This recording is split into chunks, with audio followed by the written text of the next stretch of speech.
What do CEOs need to know about sales these days? A lot. Outdated sales strategies and tactics plague most companies today. Listen to what innovative CEOs and experts have to say about how to change all that with Sales Talk for CEOs. Welcome to Sales Talk for CEOs. Today, we're going to talk about what CEOs need to know about storytelling. I know a lot of you out there, especially some of you technology geeks, right? You start a company and you're really more about the thing that you invented or the thing that you built to sell. But you also know that you need to show up in front of your customers, in front of your team, maybe at a trade show where you're speaking, or even just on LinkedIn. You need to show up in a way and tell your story that in a way that has people gravitate towards you, that has people listen to you and really endears them to you, right? So, what my guest today does is he transforms leaders into better storytellers and has them thinking about, how do I show up? What's the content and delivery that I need to get my message across? And he brings his years of experience working with big brands on high stake messages. Welcome to the show, Jeff. Thank you, Alice. How are you today? I'm doing great. It's a little cloudy here in Reno, so I'm hoping it clears up, but I actually heard it's going to rain, which is kind of unusual for here, so it's kind of nice when it does. Well, we're not going to rain on your parade today. We're gonna we're gonna Oh, we're good, gonna bring good. some sunshine to your podcast today. Awesome. All right. Well, you're in Montreal. What's the weather like there? It is absolutely gorgeous. We have an Oh, extended summer, so I'm gonna rush this episode so I can get outside. How about that? right. We're on a Friday, right? So Friday afternoon for you. And so that'll be great. All right. Well, before we jump into more on storytelling, tell us a little bit about what disruptive influence does and who you do it for. So, disruptive influence is twofold. The name came from what was written on my high school report cards. I was branded as the disruptive influence in class, so that kind of stuck with me for a long time until I turned it into a motto, a company, and a podcast. And it was really a fancy way of just saying I'm an SHIT disturber. So, which I think every CEO should be. So what I do and what we do is we help, like you said before, we help transform leaders into better, more effective storytellers through our disruptive DNA framework, through coaching, through workshops, through keynotes. And we really kind of believe that a great story is a terrible thing to waste. I love that. I love that. Well, another way you could think of yourself is a catalyst, right? Mhm. Instead of an SHIT disturber, but or disruptor. But I get it, and that's Catalyst is pretty. good. Catalyst is good. Catalyst is good. It's pretty funny that that stuck with you since high school, but I think it's a good thing in a lot of ways. And unfortunately, our schools have been the same for hundreds of years, and they need to change. We won't get into that topic today, but I think that some of the really bright kids who are very active and interested in things get labeled as naughty or disruptive or things like that. And that's still happening today. I used to be a school teacher a long, long time ago. And I tried never to label any kids like that when I was teaching, but I saw it happen constantly. And I'm like, wow, I think that kid is just pretty smart and wants to be active doing something. And instead, we label them as naughty or disruptive because they can't sit in their seat. So, anyway, that's a topic for another day. Let's talk about storytelling. So, all right, let's jump in and talk about first, what is the problem? People come to you and what kinds of things do they say to you that they need, like they're wondering like, oh my gosh, can I present myself better? Can I tell a better story? Like, what do you hear from them? So that's exactly it. And the key word is when they come to me, right? Sometimes people are not even problem aware. We won't even talk about that right now. But the ones who are problem aware say, hey, I'm a very intelligent person. I'm running a company. I'm trying to either raise funding or get more customers. I'm being asked to be on podcasts. I'm being asked to be on stage. I'm being asked to deliver a really good talk, an inspiring talk to my board of directors or my team, And wow, am I very long winded? Wow, am I very awkward up there? Wow, do I move a lot? People are telling me I move a lot. People are telling me I'm rambling a lot and my slides are full of so much jargon that no one can follow. So the ones who know say, hey, I need a presentation coach or I need to become a better storyteller. And what that means is they really want to connect with audiences better. They want to come across better. They want to get their message across with feeling over facts, and they want to shine in ways they haven't really shown or shined before. I'll have to look up the proper the proper tense of that one, but um, they really want to transform their approach to storytelling. Yeah, well, I think that what you said is, when they're aware, right? Because I have seen countless CEOs stand up in front of whatever group and not do a very good job. And it makes me sad, really, because I know them and I know they have a good story to tell, but they just don't know how to get up and tell it, right? And it does take preparation. I mean, I've been speaking for many, many years in front of all different kinds of groups. And I know that I have to prepare, but I have to really know my audience so I can get the message just right. So let's start there with your CEOs that you're helping them tell a better story. How do you help them get to know their audience? Because it could be different, right? If they're on a podcast, if they're in front of their own team, if they're in front of the board of directors, or let's say somebody's asked them to speak at a conference or something. Where do you start? That's exactly right, is a great place to start. What you do is you ask questions first and foremost. Like you just said, who is going to be in the room? What is the topic? What's the conference about? But you also have to ask yourself, what do I want out of this, and on what action will I want them to take? Am I informing them? Am I trying to get a decision? And am I trying to sell something? Am I trying to change perception? Am I trying to do all of all of this together? What you also want to do is be mindful that people take in information in different ways. Some people are more auditory, some people are more visual, some people want more emotion baked in, some people want a little bit of everything. I think there's actually like 14 different combinations or something of different levels of what makes information really trigger for people. Then you want to say, who are the real key decision makers? I think for CEOs, you really want to worry about the people who have sway in the room. I think that's where you're going to focus your attention more.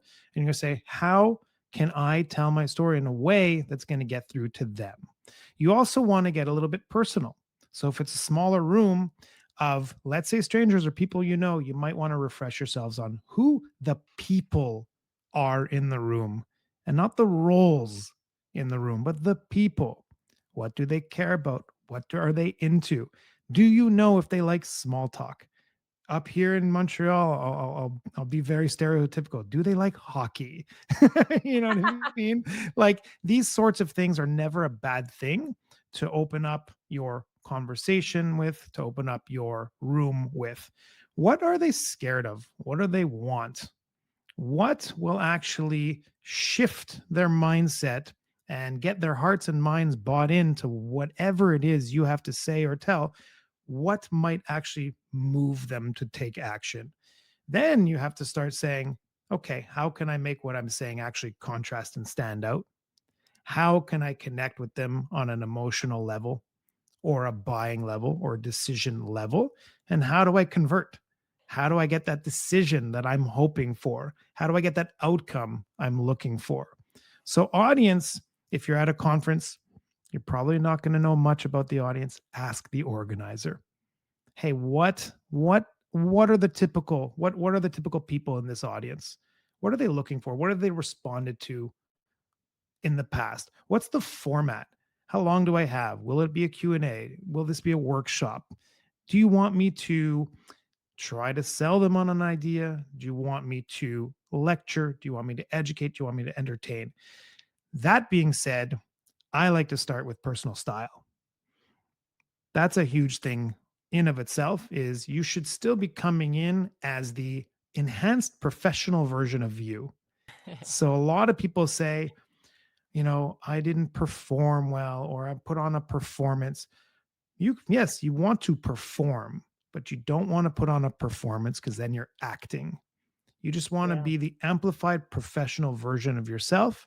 And you want to give care to that audience. You want to care enough that you've stayed concise enough, that you've stayed interesting enough, that you've not put yourself behind the podium and shrunk your body and soul, but you've actually opened your mind and heart and hands and connected with them. And you actually brought them something relevant that they can walk away with that day. Again, maybe I shifted there a little bit more to on stage or on a podcast.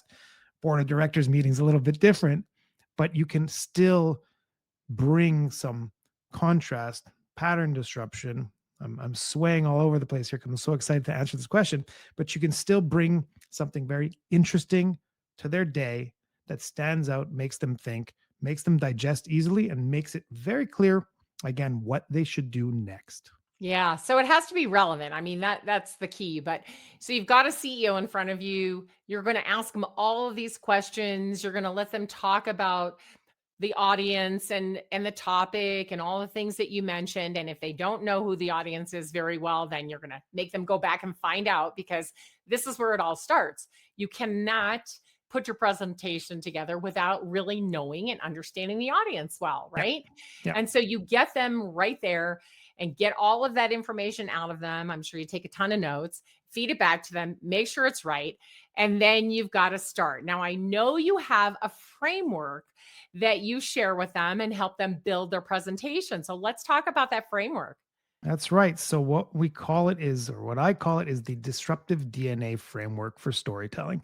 And what that is just a very easy to remember and to apply approach to telling a story that actually does the little things I just weaved in before. I weaved in 3 C's, which were contrast, connection, and conversion.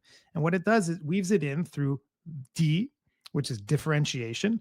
You actually have to understand your positioning and the differentiation that is either your brand differentiation or what is different about how you're going to approach this or what's different about what you're going to talk about. You can also just rename that as positioning.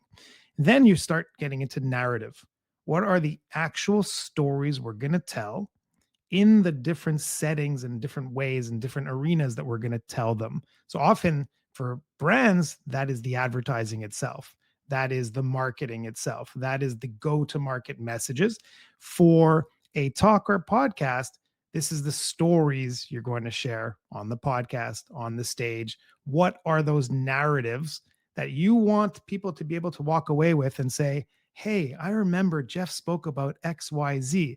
I remember that story where in high school, he was branded as a disruptive influence. And now he turned it into a podcast and a company. People remember stories over facts. Like I always say, facts tell, stories sell. And Yeah, like I I, mean, I think the remembering thing, Jeff, is so important.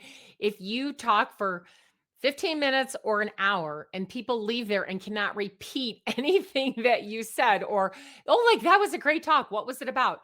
Oh, I don't know, something about maybe being different, or like they cannot really say, right, what that's it was right. about or repeat any of the words that you said. It was kind of useless because that means you didn't really get your point across. That's right. So usually when you see me on a stage, I'll say, if there's one thing I want you to remember today, which is a classic speaking trick, but I'll say, if there's one thing I want you to remember today, it's this. And I'll usually have it repeated a few times in that 15 minutes, 30 minutes, 45 minutes, 1 hour, so that people, because exactly that, Alice, we understand that you only take in probably about 25% of what you're hearing overall anyway. Retention is probably 25 to 50%, like in the hour after, the few hours after, drops dramatically the next day. By Right. the next week, it's gone. But I remember when I was teaching, or, they're not when I still teach, I don't know that I always use the slide anymore. But for beginner speakers, I would say, know your shit. That would be the one that would be the one page I always came back to. I said, hey, everyone, if there's one thing I want you to remember today is know your shit. Then, depending on the audience, I said, or they're going to know your shit. and and what I meant by that was people were coming in with nerves. People were coming in with anxiety around, what am I going to talk about? I'm not an expert, this and that. What if, what if, what if? Always looking at the bad side of the what if. I try to say, well, what if we looked at the good side of what if? What is the best that can happen? What if I do really awesome? How do you do really awesome? You put in the reps, you know your shit. And once you know your stuff, you're practiced, you're rehearsed, you've gone through the motions that it's muscle memory at that point. And don't make the mistake. I'm not saying memorize your talk. I'm saying it comes so naturally that you can say it 10 different ways and it still lands and it still feels natural. And if you And know you your still hit those key points no matter what, right? Because I feel like exactly. I don't memorize my talks. I know my topic, but I also know there's 4 things I need to talk about, and I need to get through them in this order. And so there might be different stories interwoven, or I might say the words a little bit differently, but my flow will Exactly. always be the same, and I will hit those points because that's what I need the audience to remember. Exactly. And it's like really they'll walk away probably remembering the title. They'll probably remember the one or two key points that really stuck home with them. They'll really remember the stories. And like you know the saying, people will forget how you know what you said to them, what you did to them, that sort of thing. They'll never forget how you made them feel. Yeah. So I'll even equate that to a comedy show. Alice, have you ever been to a comedy show? Yes. On the way home, 30 minutes later, could you repeat any of the jokes, any of the one-liners that you heard on stage? Probably not. But you said, wow, I had a great time. Yeah, I would be like, "Oh my gosh, I was laughing so much. That was so funny." So the feeling lasted with you longer than the words. The Right. reality is we're communicating, I think it's 93 combined, about 93% of human to human communication is tone of voice and body language. How you made people feel, how it sounded, how it felt. What we say is such a small percentage of that. So you knew you loved the comedy show. You couldn't remember anything, but you remembered in your body, I loved it. It was great. You might still be able to get one or two jokes off. Probably not. Probably not. And if we go back to this disruptive DNA framework for storytelling, again, we want to find our point of differentiation. What's going to make us stand out in any room or any market? What is our narrative? What are the stories we're telling? And the A is action. So we talked about it before. A and A go together, audience and action. What action do I want my audience to take as a result of what I am putting out there? For me on this podcast, sure. At the end, I love people connected. I'd love to work with some of your audience. That would be amazing. But the reality is, my goal here is to educate and to entertain a little bit because I can't help it. So, That's right. yeah, that's the action I want people to take, is to listen to the end, is to perhaps connect with me after, perhaps reach out with some questions. I will mention, I can mention it now. I have a disruptive DNA worksheet that they can contact me and download. So I want them to become better storytellers. I want them to apply the things we're talking about today. But my goal is just education. It's not to get a decision. It's not to make a sale. It's just to educate. Yeah, and it's really good to know what you're doing when you're up there, right? Because this is where I think people stumble. It's like, "Oh my gosh, like what am I up here to do?" And if you don't know that beforehand and prepare for that, you will ramble all over the place because you're not sure. Should I get them to do something? Am I just being funny? Am I trying to educate? Like, that's no good, right? You've got to know your purpose. You've got to know exactly what you want to leave the audience with. And it's just so important. All right. So here we are. We have a CEO who's come to you. You've asked them all the questions, you've taught them the framework, and now they're going to put their talk together, whether it's for the board or at a conference or their own team or whatever it is. It's an important message, a message that matters. They need to get it across in the best way possible. So, what happens next after you discuss the framework? Do you have them write it out and then practice it, or how does that go? So we start actually in smaller steps. We start just seeing what's naturally happening. I asked them, I said, well, where do you think you need help? Right. So we want to see how self actualized or self aware they are already. Well, why do you think you need coaching right now? Who has told you that? What data has given you that idea? And I'll give you an example. When I started with one CEO of quite a successful fintech company, when we got on that first call just to see if this would be a match, he got on looking at me in profile, and he was looking at me on his other screen and a little bit lower in frame and a little bit out of resolution. And I said, "Hey, are you on investors calls like this?" He goes, "Yeah, why?" I said, "Oh my." So I helped him right in that one call just with the obvious things. So we start attacking the obvious first. Another CTO I was working with last week moves around a lot, naturally just moves around, looks around a lot. So with the CEO, we corrected, first of all, his just how he's showing up in frame. Look in the camera. Exactly. Lighting and eye contact. Right. With the CTO, who actually happened to be very nicely lit, very much in frame, I could hear them very well. They were moving all over the place. So I said, "Hey, we got to do something about these movements because you're looking very shifty." So we look at the first obvious things: the body language, the tone of voice. Then, just how they're naturally talking to you, because I want to enhance what you're naturally doing, but I want to make it more audience friendly. Then for the talk, we say, well, what do you have to talk about? Like, what is it about? What's the context? How much I'm time do gonna you have? just pause you for a second and go back Sure. because I just had a thought.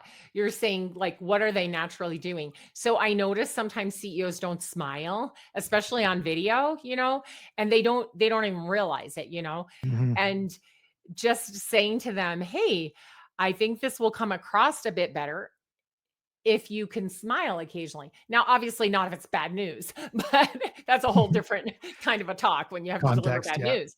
But typically when you're talking to a board and you're presenting numbers, and there's usually something good that you are presenting, or at least I hope you are, because your company's growing and thriving. If they're not, call me, okay?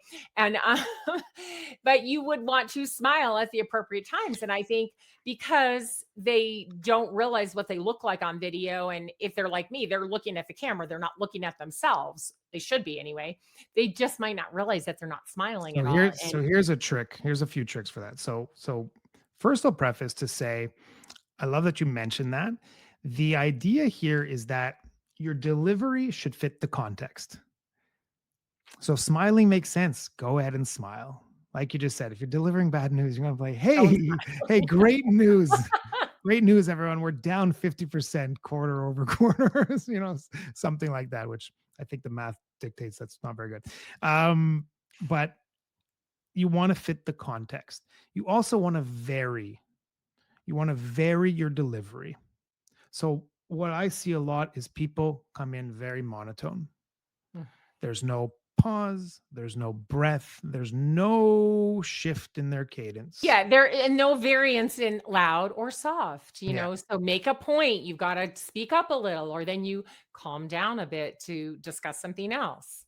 exactly. So we want to take a little bit from the stage, a little bit from performance, but say, how can we have this person deliver it in a better, more interesting way? As for smiling, a little trick is, you said, well, you're looking at the camera. I'm not looking at the camera right now. I have you shrunk in my browser near the camera. So it looks like I might be looking at you. In my mind's eye, I'm looking you right in the eye right now. You could probably tell I'm not looking directly in the camera, but I'm close enough that, hey, he's making some eye contact right now. Mhm. So that's a very good way of doing it. Problem is, there are two versions of me to the left, and you can't help but glance You over at can't be yourself. darting around like this, right? You can't help but Your glance. eyes are darting. Yeah, you can't help but glance over at yourself here and there. So actually, another trick is, if you're already very comfortable with yourself on screen, there is a real thing. It's called Zoom fatigue. You've surely heard this, where people get Very real. very tired of looking at themselves all day because you can't help it. Like, you are your favorite person in the world. So I always, as much as possible, turn myself off, my self view on that, and I really try to focus on the people on the screen. So that's very important. Now, if you can't get everyone up to camera level, if you have to look at your other screen, preface that. Say, hey, I have you. I'm looking at you. I just have to put you on my other screen for a minute. Not ideal. Or you say, hey, everyone, there's so many people on this screen. When I'm looking down, I'm actually looking at you. You're just a Yeah. little bit lower down on my screen. Don't worry, I'm not distracted. Because people will pick up on every slight distraction, anything that takes away your focus, and they're going to get rattled because you're not paying attention when you really are. So I'm Just throwing give them in. a clue, right? Because I take a lot of notes still. I know there's AI note takers out there. I've used them all. I still like to take my own notes. Mhm. And so I usually have my screen set up so my person that is right here and I'm looking at them and looking at the camera and my notes over to the left. So occasionally I'm going to glance over there Yep. and look at my notes so I can write. But luckily I can type. I touch type because I'm old enough, right? I actually learned on a typewriter. So I can actually touch type and not have to look at what I'm typing, unlike most people these days. But Mhm. it is just that clue. You're giving them, hey, here's what I'm doing. If I'm looking around, I'm looking at my notes or I'm looking at all of you. So I That's think it. that is so important just to give them that verbal cue. And that goes back into the audience care. And it also goes back to you taking control of the situation and the stage. You're setting expectations, which we can get into, in terms of if we dive into presentation skills techniques, you're setting expectations, Yeah, and this, absolutely. and that falls into everything about setting it up, setting expectations for how you're going to act on this call. Do you want questions now, later? Establishing the rules of the game, but making people feel comfortable and giving them an expectation of what they can expect, because no one likes to be surprised. Yeah. Certain Nice. certain cases in life you do, but not so much. People like to know what's coming. They do. They like that structure. They like to know what the structure is, and they like that security. And I totally agree. That's why I believe so much in agendas when you are doing board meetings or team meetings. Like everyone knows why we're here. Yeah. And then we make sure we hit that, right? It's like, here's the agenda. We make sure we hit it. We make sure everybody knows why we're here and we deliver on that promise of Every why we're here. meeting and every story should have a purpose. Yeah, absolutely. All right. So now you're ready to get them to put the content together. Where do you start? Because you were saying you kind of start with smaller bites. Do you start with the stories they want to tell to get their point across? Do you help them outline? How do you actually get them started on the content? Well, we start looking at the topic. So we start looking at, why are you speaking? What do you have to say? We just hinted to it a second ago around purpose. What is the purpose of this talk? And in this sense, I don't mean so much the outcome. I mean, why are you there? So like we were just talking earlier about a Disrupt GTM conference. I'm speaking at Disrupt GTM. What am I speaking about? Exactly this: disruptive DNA, and basically how to tell stories that sell, or the secret to stories that sell. So what that does is combines disruption, storytelling, and secrets, right? There's intrigue to how go-to-market leaders can sell, right? Everyone who's going to market, they're trying to sell something. So it all ties together. My purpose there is to show uh, founders and leaders and executives how to go to market with better storytelling. So it makes perfect sense. It aligns. So we start with, what is your purpose? What are you trying to get across? We look at the broad strokes, and we look at some people already have their talk. That I love when they come in with their talk already, because we could dive right in. Now I could see the natural mistakes they might be making. Now I can see where they're going too long in content. Now I can see where the graphic, or the very often way too many words on a slide, are detracting from them as the central important player in this whole kind of presentation, right? Any And here's a little side pro tip: any visual support is support. It supports you. In most cases, you should be able to do your talk, your presentation, your spiel without the support. That's how Yeah, important you Jeff, I are. mean, it still kills me today. And, I mostly work with in the sales arena, right? So you're going, whether it's the CEO or their team or a combination thereof, that's going to present to a customer and they bring out a deck with so many words on it, and you're thinking to yourself, okay, first of all, people, do you know that if I'm reading, I can't listen to what you're saying? I can Yep. read or I can listen, but I can't do both. So now you're killing me, right? There And you go. then, they rely on those PowerPoints or whatever medium they've used, they rely on that deck to remind them what to say versus having prepared in the way that they should have so that they can deliver. And the slides are just helping the audience remember something, right? Yeah. So I'm a big Reinforcement. proponent of no words on slides, a picture that helps the audience get it or remember it or whatever, but it's just a picture and you do all the talking. You don't, if you need notes, please have notes in your hand. I have no problem with that. But those notes should not be on the slide. The That's right. slide should be helping the learner, the person in the audience. That's exactly right. And boy, I'll tell you, it's like pulling teeth to get those words off those slides. And I'm like, if there is no graphic that goes with what you're saying, then the screen is blank and you're talking and they're listening to you, or you're asking them a question and they're answering, but don't put a slide up just to put a slide up, right? So yeah, that is really something that I cannot believe after all this time, and all the famous people out there like Nancy Duarte who teach these things about how to put a deck together and how to put these presentations together. People like you, and my friend Brian Miller, like, why are we still letting people put 10 bullets on a slide? Oh my gosh, people, just stop Because because of insecurity. And also because they don't practice. They don't build in the time to practice before they get in front of the customer. That's exactly right. So actually, to wrap up on your first question, there is we'll look at if they already have something, or we'll start with the broad strokes. What's the outcome you're looking for? How are you going to make this point? What are the 3 points we can make? We look at the time, then we craft it around that. Yeah. Then eventually we'll go in once our structure is in place. Like, you should never start with your slide design. You should never start with any of that. But sometimes it helps people just throw something, right? Look at almost your post-it notes or your slide view and start throwing in the broad strokes. Just saying topic 1, 2, 3, or point 1, 2, 3, and start saying, okay, what story makes sense around that to defend that? What is a visual cue or the one word or the one number on that slide that's going to make that hit? Sometimes even graphs are cool. I'm not a big graphs guy, but it helps people in your audience very often. So a lot of people are very visual. And what I said a second ago about insecurity is people either have this curse of knowledge and they don't know what to remove.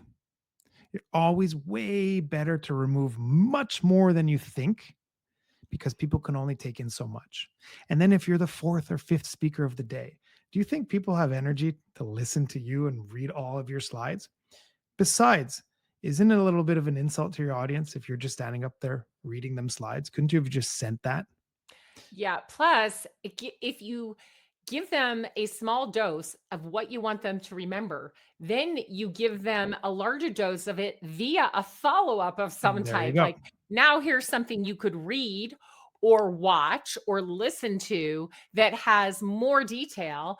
And you can do that in your own time when you might be able to take some notes or Exactly. when you have, quiet time. So if you try to smash it all into your few little minutes or even an hour So that you that's it. have, they can't take it in anyway. So give yourself the opportunity to give them a follow up with more information. Exactly. And again, that depends on context, right? You're not going to tell everything to everyone all in that time that you have. You want to leave them. What does a great story do?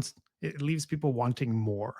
So what we do sometimes is they will have that anthology of a presentation.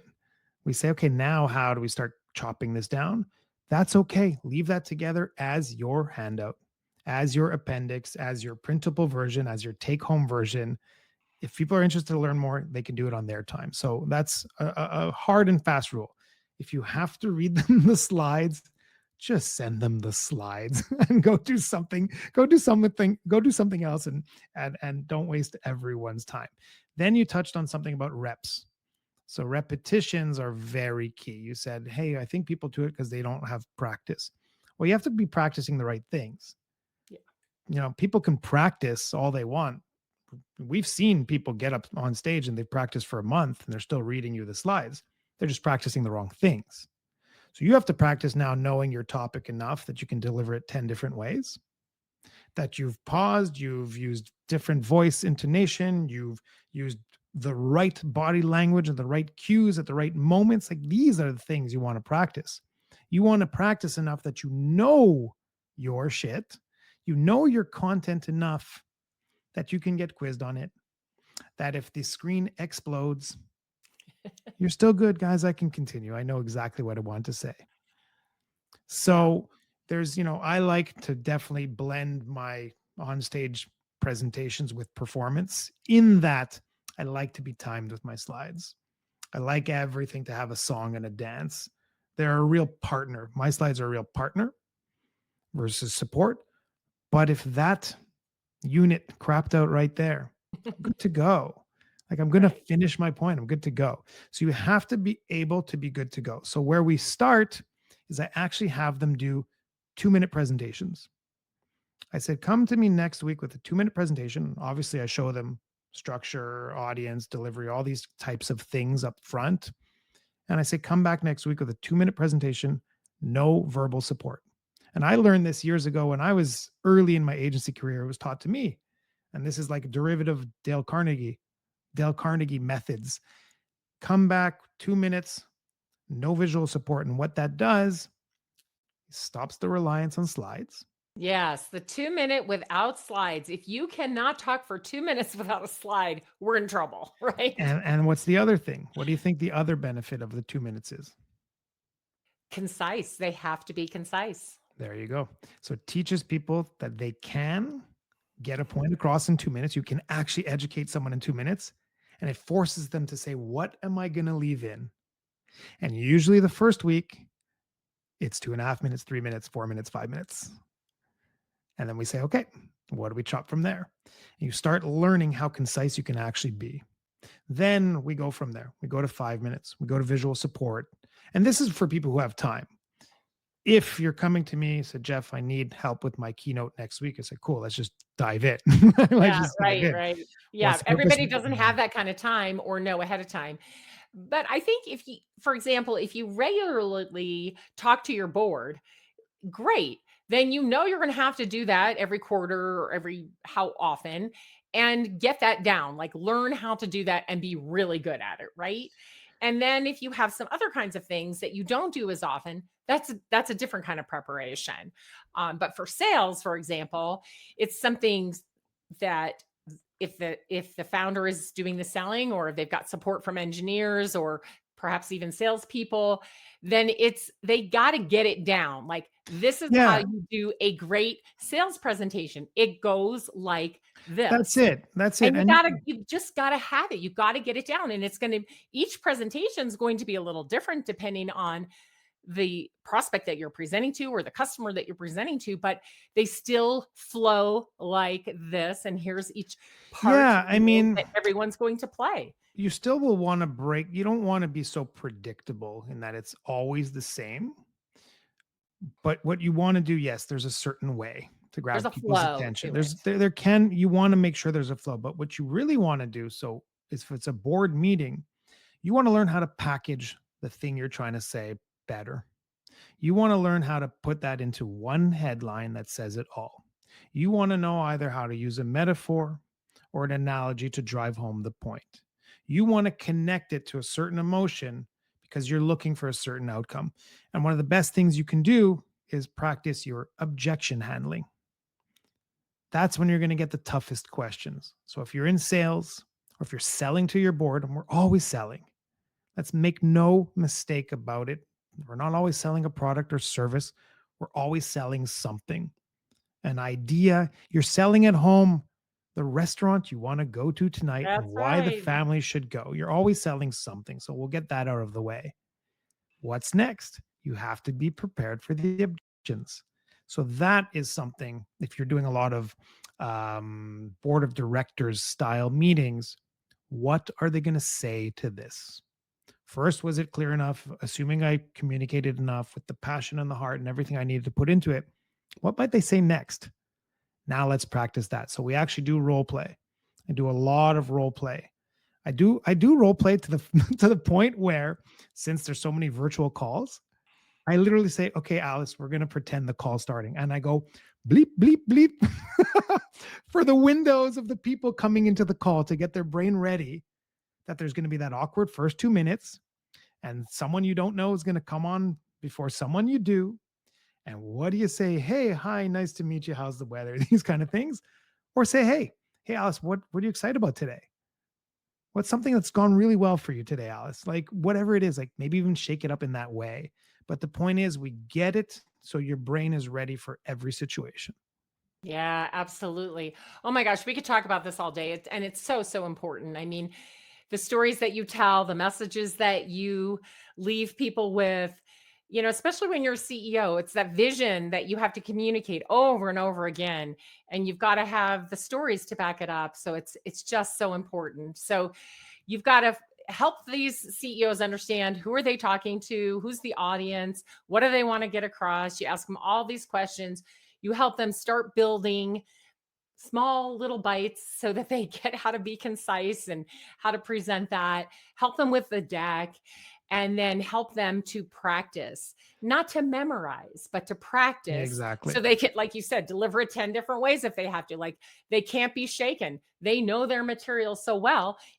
Even if they get out of order a little bit, it's no problem. Or if their slide deck blows up, it's no problem. They can just get right back on track.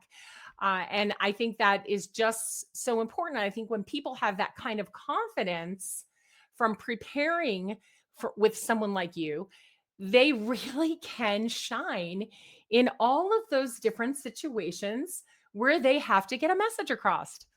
That's right. And what you're selling is belief. If you're a CEO, you are selling belief. Really, really, period. You have to sell the idea that you believe in what you're talking about.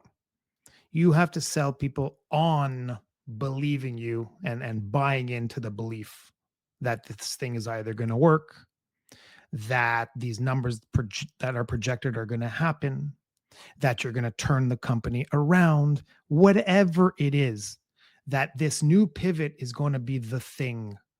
Now, it might not be the thing forever, but they have to believe that the decisions that you have made or the thing you're putting in front of people, they have to believe in what you're saying. How does that happen? You have to believe in what you're saying because people can feel it. So I'm, again, not of the camp anymore. I used to have a slide that says presentation is a performance. And like I said before, I'm not of the camp anymore that it's a performance. You have to perform. You have to perform at your best, but it has to be real. It has to be authentic. And you have to feel it so that your audience can feel it. Oh my gosh, absolutely. What a great note to end on. Now, just before we part, I have a couple of questions for you that I like to ask all of my guests. The first one is, what is a book that you think every CEO should read? I happen to have it on my desk. Oh, good. For those watching the video version, it's The Creative Act, A Way of Being. Oh, Okay. What a cool cover. it is. Not, Yeah, not it's a one. circle with a dot in the middle. Yeah. So this is by Rick Rubin, famous producer. And basically, this book reminds you that creativity is your responsibility, especially as a CEO. Creativity is good for business, it's good for life, it's good for your soul. And it reminds you that inspiration and creativity is everywhere if you keep yourself open to it.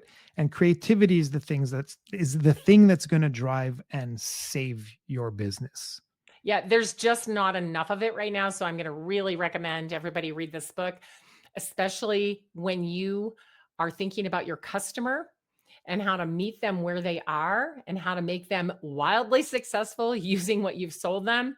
You need creativity. You just can't continue to do it the way that you always have. So I love that. And that's a great share. And the next question is, what is a podcast you listen to because it makes you think differently? This is going to sound so cliche, but I've been devouring a lot of Diary of a CEO lately because the topics are very contextual to everything going on in AI, in business, and it has my ear. And I think now I've just gotten into really enjoying the production value of the show too, Yeah. right? It's just got a beautiful teaser intro. They get right into the conversation. The setting is good, the sound is good, and and there's a real there's a real art of connection there. There's a real art of storytelling. And you'll notice yourself being drawn in, or at least I am, to the CEOs, celebrities, scientists, engineers, all the people on there who are given the space to tell a story and tell a story well.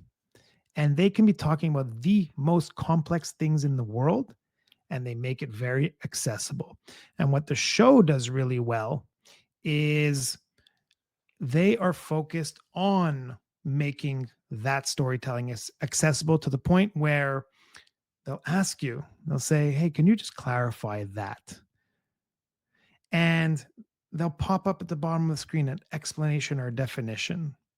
So they're very accessible, but they're talking about like real world and game changing topics. So, I mean, it's Diary of a CEO. Like, how more clear can you get? These are the thoughts and feelings and actions that CEOs are taking or should know of across the world. So, very cliche answer because it's one of the top podcasts in the world, but I'm guilty of being a watcher. All right. Well, good to know. It is a good one. I don't get to listen to it as much as I'd like to, but I have listened to some very, very interesting guests on that show. And the last question is, what does every CEO need to know to win in this market? I would say 4 words: facts tell, stories sell. So I would really lean into stories for feeling, and really that it's the clearest and boldest story that wins. It's the clarity, the feeling, the disruption, the pattern breaking approach that you have to storytelling that makes people actually feel and connect to something. Get into people's hearts before you worry about getting into their minds and their Yeah. wallets. Don't worry about their wallets so fast. That's right. Very good. Well, gosh, Jeff, thank you so much for being with me today on the show. Really appreciated the conversation. Thank you. I hope you got what you need. I hope that some CEOs listening to this are going to walk away with some actionable tips. And like I said before, a great story is a terrible thing to waste. So get out Right. there and tell better stories, everyone. So if you want to find Jeff, go to LinkedIn and find him there. And if you would like to connect with him, please say that you saw him here or heard him here on my show. And then you can also ask him for the disruptive DNA framework, and he will send you that download. Yeah, I'll send you a copy of that. And just remember, any friend of Alice is a friend of mine. So there we go. All right. You have a great, great rest of your day and a great weekend. Thank you, Alice. Thanks for having me. If you enjoyed the show, please like and subscribe, and we'll see you next week.